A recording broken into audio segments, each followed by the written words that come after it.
তিনি যখন রাত্রিবেলা কোরআন তেলাওয়াত করতেন, মক্কার সব কাফিরদের নেতারা, মক্কা একটা পার্লামেন্ট বসতো প্রতিদিন, এই পার্লামেন্টের প্রধানমন্ত্রী হচ্ছে আবু জাহাল, তো তারা সবাইকে নিষেধ করত মুহাম্মাদের কণ্ঠের কোরআন তেলাওয়াত শুনতে কেউ যেতে পারবে না, কারণ যারাই কোরআন শুনতে যায় সব মুহাম্মাদের মুরিদ হয়ে যায়। হজের সময়ে লক্ষ লক্ষ মানুষ গোটা বিশ্ব থেকে হজ করার জন্য আসতো। মক্কা শহরে ঢুকার কয়েকটা গেট ছিল, আবু জাহাল ওই গেটে কিছু লোক ফিট করে দিল যে যারাই হজ করতে আসবে এদেরকে বলে দিবা যে আমাদের এলাকায় নতুন এক পাগল আসছে, এই পাগলের নাম মুহাম্মদ ইবনে আব্দুল্লাহ, পড়েন না আউযুবিল্লাহ। সব মক্কার গেটগুলোতে লোক সেট করে দেয়া হলো। হজের মৌসুমে জিল হজে ঢুকতে লাগলো লোকজন। আবু জাহেলের সেট করে দেয়া লোকজন বলল কেউ যাবে না মুহাম্মদের কাছে, ও একটা পাগল।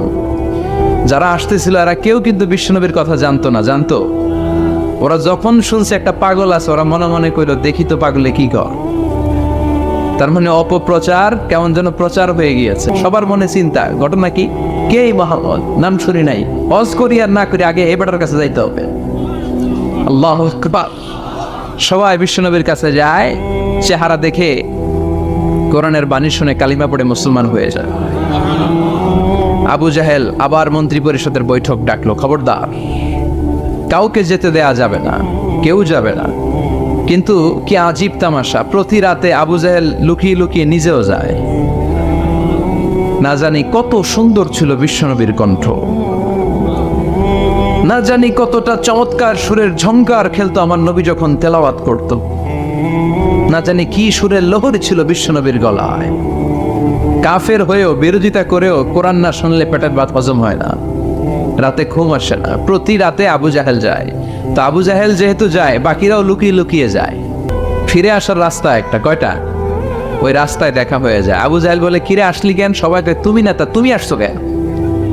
আবু জাহেল বলল কেউ যেতে পারবে না, সবাই রাজি।